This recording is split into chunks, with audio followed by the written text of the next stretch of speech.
The running backs make a big statement at Monday's HBCU Combine, but they are not the only players who stood out. Oh, yeah, it's Locked On HBCU. Play my music. You are Locked On HBCU, your daily podcast covering HBCU sports. Part of the Locked On Podcast Network, your team every day.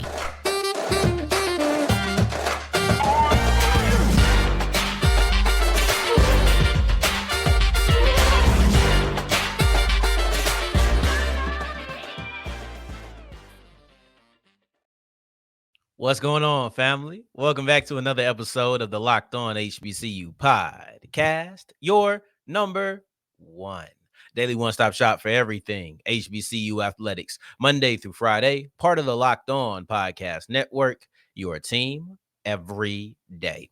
And I, of course, Sam Darian Gray, a.k.a. the Mouth of the South, Texas Southern alum and former TSU Herald Sports editor and current contributing writer at USA Today's Saints Wire. Thank you for going on this journey with me. Make a Locked On HBCU your first listen of the day every day. And remember, just because that mic cuts off does not mean that the journey is over. Just means it's time to follow me on Twitter at South Exclusives. Starts with an S and ends with an S. Today's episode is brought to you by FanDuel. Go to FanDuel.com/lockedon to make every moment more. New customers will get $150 back in bonus bets if you put down a winning $5 bet. Go to FanDuel.com/lockedon to make every moment more. We wrap up today's episode with a look at the SIAC men's basketball rankings, specifically in the East, because Clark Atlanta is now in full control of their own destiny. We kick off today's episode with a two-part look at the HBCU Combine. First off, we'll kick it off with a position group that made a big statement, and then we'll move on to some other standout players who aren't a part of that running back group. But the running backs make a statement at this HBCU Combine, and it's a statement of reflection and also a little bit looking forward. In 2022, now this is for my real everydayers who have been here for a long time. I love you if you came after that, but these are for some of the people who have been there since I really just started doing the show. I called 2022 the year of the running back because I felt like there was just so many very talented running backs that popped off in that season, right? You had Bashul Tootin, you had Sevion Wilkerson. Both of those gentlemen have now left to go to other programs. You had guys like Jarveon Howard. You had guys like Ladarius Owens. I think that was the year. That was the year that I think Donovan Eaglin really popped out at Alabama A&M, and Gary Quarles' season where he was injured and you had Eaglin come in. This was just a really good year for running backs. But you may ask yourself, we're going into the 2024 draft. Why am I speaking about the 2022 running backs? By the way, you also had Latrell Collier over there. There's somebody else you had. I don't think that Howard running backs had just jumped off to my memory at that point. I could be wrong, but you had Latrell Collier for sure. There was just so many really good running backs that you saw throughout that 2022 season. And you may be asking yourself, why are we reflecting on 2 football seasons ago when we're looking into the 2024 NFL draft? That's because as good as those players were, they couldn't be reflected in last year's draft because they weren't seniors. They weren't coming out. These guys still went back to college and played again in the 2023 season. So now that year of the running back that I referenced 2 years ago at this point is now coming into fruition as draft eligible players or players going into the draft, because a few of them were draft eligible. They just chose not to enter the draft that season. But I named a couple of them. One guy who did come out in that draft was Emmanuel Wilson from Fort Valley State. And he went to the Green Bay Packers, and he even got carries in the playoffs. I think that I have a couple of players who could do that this year, this upcoming season, I should say. Players who could be contributors, whether that's on a playoff team, whether that's on a team that, I don't know, just is in the running in the regular season, right? I think that these guys will at least be on camp rosters and have the potential to be practice squad and active players. I have Jarveon Howard and I have Ladarius Owens, 2 completely different types of backs. They're not the same type of running back. You have Howard, who is a big guy. He is a But he's not huge. That's the thing about Howard, is that he plays like a big back. He is a downhill one-cut player who's very explosive. The size, speed, it's a great combination. And he runs strong. When you look at him, he looks like a physical specimen. Like that looks like how you would create somebody, right? That's Jarveon Howard. This is more of a bruiser type, is what I think that people will look at him as in the NFL. Though he was reported to have caught the ball well and impressed some scouts with his ability to catch the ball, I don't think that's what you're going to be looking for him if I'm going based off of what he did in college and also based off of his style of running. It doesn't strike me as somebody who's going to come in and just be a versatile running back through the air as well. That's what's very interesting to me, because he has the ability. He has the big numbers. He's a two-time first-team all-SWAC player. This guy is talented, and he has the build that will attract you to say, I can make something out of that. The second guy is Ladarius Owens. And Owens didn't have a lot of catching experience in college either, but Owens is 5'9", 180. He better be able to catch the ball. He's going to need to be able to show that he can do that at this combine. He's going to need to be able to show he can do that through the week of practice and in the game. He's going to need to be able to do that as pro day, in any private workouts. At 5'9", 180, even if he bulks up, he's not going to be a big back. And he has a lot of burst. He's not I'm going to run through people. Jarveon Howard is a strong guy from what you see on the field and what you see on film. Ladarius Owens, I'm not calling him weak, but he's not going to be running over a bunch of people. He's not a bruiser in that capacity. So because of that, he needs to be able to catch the ball. He already has the benefit of being a running back who returns kicks. But if he can catch the ball, we know he can run. We know he can return. Now catching, that's how you get onto the field. That's a box that you need to check for a lot of HBCU players, is the ability to play special teams. Owens had a good run. He ran really well. I saw the unofficial at 4.4. I think it's 4.44. If I'm not mistaken, solid running. Box jump was solid. He showed explosiveness that you see on the field. This was one of the things that they commented about on the broadcast. I wanted to see that from him, and he was able to deliver. These are two running backs, and you still got Latrell Collier in there. You still got Darren Butts out of Hampton, right? Collier obviously is out of Central, but you have talent at this position, and I just named two, but I feel confident that you will see these guys, or at least one or two of them, as a part of some sort of roster going into August, maybe even going throughout the rest of the year. This is a talented group. 2024 is the year of the Dragon. 2022 was the year of the running back. And the NFL draft may be highlighted by HBCU running backs this April. Now, as we push forward, we're going to leave that position alone. These were standouts. These are guys that I enjoyed what they did. But I have a couple of more standouts that aren't running backs. And I want to explore those guys as we continue with Locked On HBCU.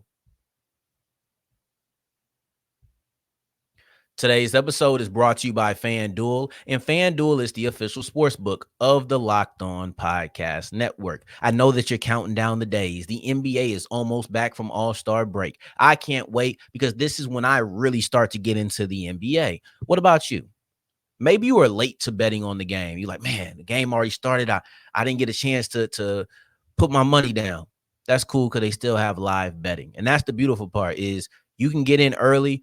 Maybe you got in early, some things changed. You want to put some money down on Zion Williamson in the middle of the game. You want to put some money down on Lou Dort. I don't know. Just thought to throw a random person out there. I didn't want to throw Shea out there again. You have all of these options. You can do it at hockey.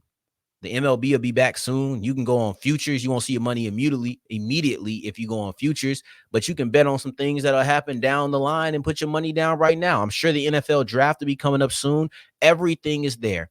All you have to do is go to FanDuel.com/lockedon. And if you're new, you get $150 back in bonus bets if you put down a $5 winning bet. As we continue rolling on today's episode of Locked On HBCU, I appreciate you for making this your first listen of the day every day. For your second listen, make sure that you're checking out Locked On Sports Today. That is Locked On Sports Today. Go ahead and go there right now. Subscribe. It's the first of its kind 24/7 sports network on YouTube. So go ahead and subscribe. We've looked at the statement that the running backs have made in the 2024 HBCU Combine. this was a statement to me. I don't even know if I would consider all of those guys standouts. Jarveon Howard is somebody they couldn't stop talking about. He's undoubtedly a standout. But these are guys who made an impression, and it was really more of a reflection of what we saw a couple of years ago, in my opinion. But now let's look at the people who stood out at this year's combine. And the first person I want to look at is Davius Richard. In my opinion, he is the headliner of this class. Do I believe he's going to get drafted? I'm on the fence. Do I believe that if he is drafted, he'll be the highest player drafted? No, I don't. It's not about that. It's about the fact that he is a star who played at the quarterback position, who has the potential to break that long. I think it's like 8-9 years now since Tavares Jackson has been drafted. That was our last HBCU draftee at the quarterback position. He has that potential, and he's the only one. He's the only one. He was a standout in this because he ran a 4.5. That's all I need to see. I saw the 4.5 unofficial. I said, yep, standout. Because that's almost all I really needed from him. I've watched the games. I've seen Davius Richard play. I don't need to see him throw to receivers he's never thrown to before. I mean, it's great. Don't get me wrong, and it has value, but I didn't need to see that. I already know that he can throw the ball. They'll see that he can throw the ball, and me not needing to worry about that was less about not needing him to do it or to see it. To me, it was the fact that I was confident that he would excel there. Then he had to get out there and run. And this was the thing that got me. Not that I wasn't confident about his running ability, but I wanted to see his long speed time show interest. Now, when you run a 4.5, people are looking. When you're a dual threat quarterback, especially on an HBCU level, where people are already ready to discount you, you got to get the testing right. And he did with that 4.5, followed it up with a really good broad jump and a good vertical. This is what he needed as a dual threat quarterback to test well so that people can say, all right, let's go ahead and check him out, right? But maybe the most impressive thing he didn't even show up in a number. The most impressive thing is something I wouldn't even have known if Steve White, who has been on the show, if Steve White didn't come on and say this. But Davius Richard made sure it was a priority to be extremely comfortable under center. Now, we play in a game where, honestly, I don't even like the whole under center part of the combine testing, because even in the NFL, a lot of guys do operate a lot from shotgun. But whatever, they do it. And I know that some NFL teams do operate a lot from under center. But you see, I think the majority of NFL teams operate primarily out of shotgun, if I'm not mistaken. That's just from what I've seen. But he wanted to make sure that he wasn't just comfortable enough. I know players practice to get comfortable enough. He wanted to make sure that he was really comfortable, as if this was something that he's always done. To me, that is a mindset and that is a mentality that would gravitate me towards him as a prospect. That is something that I would want to hear. The dedication level, not that it took a long time, not that it was some monumental thing, but it showed where your mind is at. It showed where your work ethic is at. And to me, that's very impressive, and arguably the most impressive thing that happened at this entire HBCU combine. Now, the next person is John Huggins, who, shout out to our guy, Gerald Huggins, who said that he had the best day because he was top 3 in everything. That might be a little bit of favoritism. That might be a last name thing. You know, let me see. I call him, see if you think so. Let me see. John Huggins, Gerald Huggins. They might fool around, be related, bro. Let me see. Where is he at? See if he's on Do Not Disturb. He's not. Now, if he doesn't answer the phone, y'all know he don't really rock with me like that. But as we have it rolling, Gerald Huggins said that John, hey, you're with Darian Gray, host of Locked On HBCU. The people want to know, man, when you tweeted out that John Huggins had the best day at the combine, was this favoritism because his last name and y'all are secretly related? So he's his cousin. Hey, you still leaving? See? He's trying to find out if they're related, y'all. You still leaving on Friday? Or are you gonna be down there? Bro, I'm on the show, dog. I'm on the show. The people wanted to know. They can't hear you though. They can hear me. I'm relaying our conversation. I got you, bro. You gonna see it. I'm like 15 minutes in.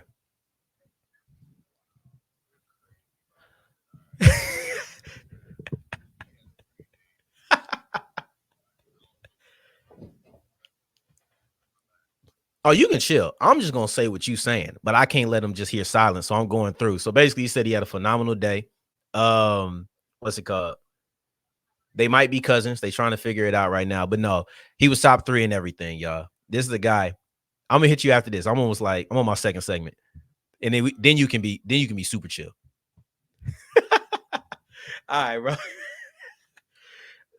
Hit my Joe Budden impression. But yeah, this is Gerald, man. So he really rocked with me and he answered quickly. So we appreciate it. There you have it. John Huggins in a shirt and shorts competition. Let's center back here. In a shirts and shorts competition, which is essentially what every combine is. If you're top 3 in all of the testing or the majority of the testing, you won. And when I say top 3, I don't know if he means position or in general, but either way, you're competing with the people in your position group first. If you're top 3 in 40, broad, 3-cone, the shuttle, vert, like if you're top 3 in 5 different things, you are a winner. You are a winner in this freaking combine, y'all. Like this is what you have to do to get on the notice. Now people are looking at your film. People are looking at your stat sheet. Okay, well, he didn't have as many pass breakups. What's the transition? Players have their stats and they have their film. And when you get to the latter part, the line, I think, starts to get blurred because the line goes from, all right, we want stat guys or we want potential guys because you can have certain traits on film that maybe didn't show up and whatnot. But at the end of the day, where we're probably looking at John Huggins either getting drafted or being a UDFA, he just needs to show enough to say, we can do something with that. We can do something with that. That's it. And now he's on the radar. Marcus Riley looked really good. I saw his gauntlet. I don't know what these guys look like without their helmet 9 times out of 10. I was watching the gauntlet, and I said, I need to find out who wide receiver number 3 is. And it was Marcus Riley. It was a guy who I seen him catch passes earlier, but when he had his gauntlet, I said, I need to know who that is because it was extremely impressive by what he was able to do. It, for me, was the smoothest gauntlet. And the gauntlet, for those who don't know, you start off looking at a coach, you turn around, catch a ball, turn back around, catch a ball. Then you run down the line, and on alternating sides each time, somebody is throwing you a ball. It's supposed to test the concentration, how quickly you can focus. It's one of those drills, right? And not everybody's good at it. It also tests your hands because you're running, boom, boom, boom, boom. I thought he looked extremely smooth. This was amazing. I thought that was the one that made me really catch his eye, but we knew he was great from what he's done in Bethune and what he's done at FAM. I'm not sure how many passes he caught during the quarterback wide receiver drills from his quarterback, Jeremy Musa. I know he probably caught a couple of them, and that probably would benefit him, but he just looked good regardless, man. Like that gauntlet really did it for me. And another wide receiver was Taymon Cooke, who showed the ability to be a wide receiver. The North Carolina A&T kick returner is valued for his ability in special teams. He caught 11 passes this year. He ran the ball 7 times. He almost had as many rushes as he had catches. This this is what we're talking about. This is a return specialist. But when you show the ability to catch passes, now your value goes up. You're already an All-American when it comes to returning kicks. If you show you can catch the ball a little bit, this might be a guy I should have on my list of players who could get drafted simply because of his ability to return kicks. And then the last person I want to shout out as a standout is whoever, and this is real brief, whoever is teaching FAMU how to run the ball or how to run, not run the ball, but how to run their 40s. Shout out to you, whoever, because this is ridiculous. I know I've given players to stand out every other time, but whoever is teaching them how to run their 40 form-wise and everything, and this might even go to recruiting, Kamari Young, the fastest tight end, Marcus Riley, the fastest wide receiver, Eric Smith, the fastest player overall and the fastest defensive back. You have 3 players who are the fastest at their position group and one who was the fastest of everybody at the event. Whoever is teaching these FAMU players the technique to run in the 40, they deserve a pay raise because they are one of, if not the biggest standout from this year's HBCU Combine. Now, as we push forward, we're done with football. We're looking at basketball. We're not looking at MEAC, SWAC. We're looking at the SIAC, and that's Clark Atlanta versus Morehouse. Who came out on top And what is the ramifications, or what are the ramifications of that victory? Today's episode is brought to you by LinkedIn, and go to linkedin.com/LockedOnCollege if you are a small business owner. Businesses are just like teams. You need all of the right pieces in order to become a championship winner. You need all of those right pieces in order to become a profitable business. Having one wrong piece or having one piece missing can greatly jeopardize your earnings, can greatly jeopardize, your ability to run smoothly. Maybe you need somebody in the HR department. Maybe you need somebody in the finance department. Whatever it is, go to linkedin.com/LockedOnCollege because they have over 800 million people who are checking LinkedIn on a daily basis. This is a great avenue if you're a small business owner, and I would almost call it necessary.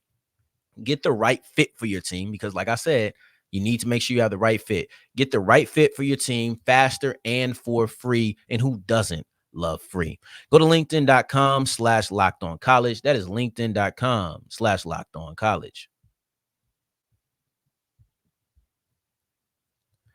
As wrapping up today's episode of Locked on HBCU, I appreciate you for making this your first listen of the day every day, making it all the way to segment 3. And I thank you 2 times for that.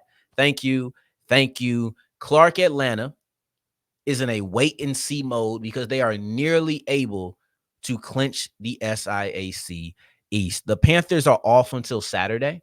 They don't have a midweek game this week, so they're not playing today, Tuesday, Thursday. They're done with that. They're off until Saturday. And while they're waiting, they get to look at the rest of the conference, but specifically Benedict, because at the time you're hearing this, Benedict will have already played. So you can go ahead and look it up. You can see what the final score was, if they won or they lost. But at the time I'm recording, man, the game really just started. I try to record earlier. So I don't know what the outcome of that is, but we'll look at why that's not a huge deal as far as the conversation we're about to have anyway.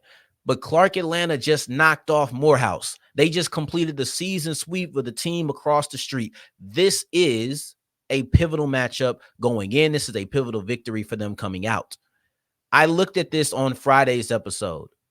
Briefly, it was a part of 4 games that I wanted to highlight going into the weekend. But you're looking at Clark and you're looking at Morehouse.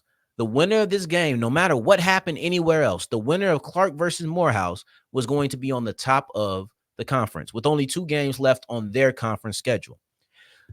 Now, what this means is, for Clark at least, because I don't know who would have been bigger for if they won, because you would have had the same 1-game lead on the rankings, but Clark has a 2-game lead because they swept them. So Morehouse can't just tie. Like, that's not an option. Morehouse can't end with the same amount of losses as Clark. If that happens, Clark is going to have the number 1 seed. And that's what we're looking at. We're looking at the 2 teams who have been top dogs, right? And it's really been a 3-team race.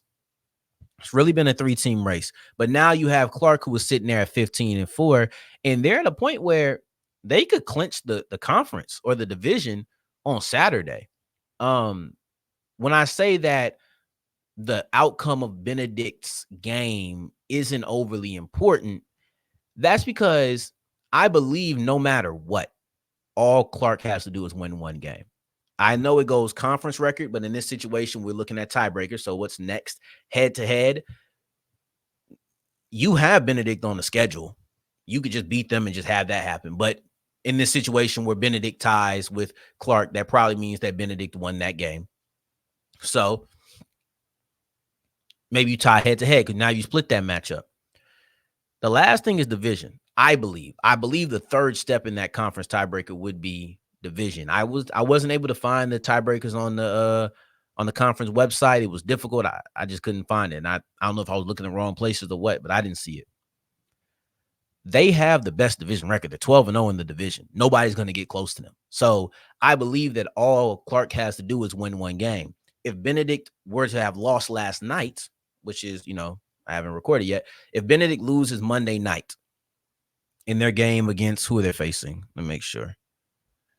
Fort Valley State. If Benedict loses to Fort Valley State on Monday, all that would mean is Clark would now have a 2-game lead or a 1-game lead, but the tiebreaker on Morehouse. they would have a 2-game lead on Benedict, and there would only be 2 games left in that season for them. In other words, if Clark wins Saturday, they definitely have clinched the conference. And I partially hate that Miles isn't a part of this conversation. And this could have been way easier. Like, literally, yeah, I guess you still would have to wait till Saturday. Now that I'm thinking about it. But no question marks, anything. If Clark would have just defeated Miles on Thursday, then we wouldn't even be looking at this maybe. We'd just say, all right, Clark just needs to win their game Saturday, and they're the SIAC divisional East divisional champions. But I hate that Miles isn't a part of this conversation, because you have everybody else who was over there with 4 losses, 5 losses, and Miles is sitting over there on the West with 4 losses, and they are a game away from clinching their division. But we don't put them in this conversation because they don't matter in this. They're going to be the number 1 seed in the West. But no matter if they have the best record or the second best record, they're going to be the number 1 seed in the West. And Clark, whoever comes out the East, will have that record, and or will be the number 1 team in the East. I hate that, though, because it feels as if Miles is so separated from all of the other top echelon teams in this conference. But Miles knocking off Clark, being the first team and the only team so far to beat them in the calendar year of 2024, in my opinion, it sets up a pretty interesting matchup in the conference finals. I don't know. Just throwing it out there. I don't want to get ahead of myself, but Clark has been pretty good. Miles is the only team to have beaten them. We'll see. We'll see what they're able to do. But I appreciate you for making this your first listen of the day every day. Just know that Benedict I keep on saying Benedict, but Clark is so close. They're 1 game away from clinching this conference. And if Morehouse beats Benedict on Saturday, then no matter what happens, Clark will be the winner. Running back. I didn't say that correctly. If Morehouse beats Benedict this upcoming Saturday, it doesn't matter what happened with Benedict yesterday on Monday. No matter what has happened, Morehouse would have 1 less loss. Benedict would have at least 2 less losses, or 2 more losses. And Clark, if they win on Saturday, would then be the champion. So that's their road. Clark's road to a conference number 1 seed in the division is to win Saturday and let Morehouse beat Benedict. Nothing else would even matter with that scenario. And let's put a little bow on that. But I appreciate you now, and I've appreciated you then, for making this your first listen of the day every day. On tomorrow's episode, we'll be back to look at Norfolk State versus North Carolina Central. Maybe a little bit of Texas Southern, and recapping their 3-game stretch that I've highlighted. My fingers are crossed that it's not a 3-game losing streak, but let me uncross them as I tell you to take care, stay blessed. Peace.